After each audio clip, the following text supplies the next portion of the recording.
Pumili po tayo ng legit or lehitimong dental clinic po. Tignan po natin kung may mga pertinent documents po sila or mga permits po. And lagi natin pong tandaan, ang tunay na ngiti po ay nagsisimula sa ligtas at legal na dental care.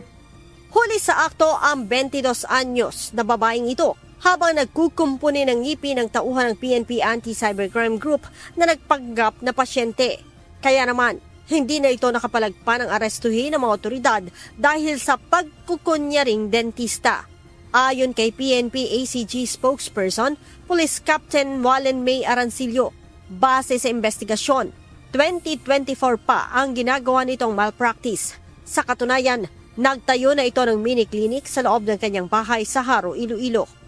Based din po sa ating coordination with the Philippine Dental Association and the Professional Regulatory Commission, wala pong license or wala pong formal education or training at hindi din po dentist ang suspect. So, hindi po talaga siya authorized na mag-offer or mag-engage sa mga dental services po, lalo-lalo na online. And according din po sa operatives natin, natutunan niya lang po yung DIY braces installation and tooth cleaning po, itong mga dental services through online videos po and sa mga nababasa niya lang rin online.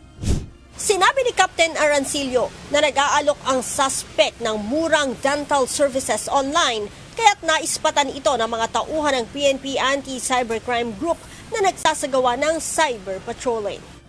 Nag-umpisa po yung ating entrapment operation sa isinagawang proactive cyber patrolling ng Iloilo City Cyber Response Team na kung saan nakita po natin yung post ng suspect na nag-aalok at nag-engage po sa mga do-it-yourself braces for 3,000 pesos and for removal naman po ng mga braces ay 1,500.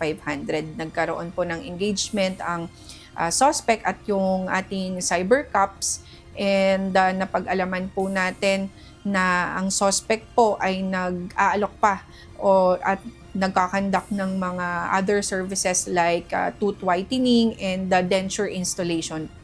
Ang suspect ay nakaharap na sa kasong paglabag sa Philippine Dental Act of 2007 na may parusang pagkakakulong ng hanggang 5 taon at mula sa 200,000 piso hanggang 500,000 pisong multa. Pero dahil ginamitan ito ng ICT o Information and Communication Technology, magiging 1 degree higher ang parusa sa ilalim naman ng Republic Act 10175 o Cybercrime Prevention Act of 2012.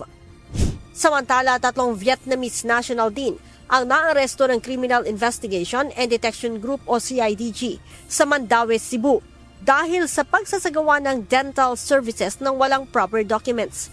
Sinampahan na rin ang 3 dayuhan ng paglabag sa Republic Act 9484 o the Philippine Dental Act of 2007.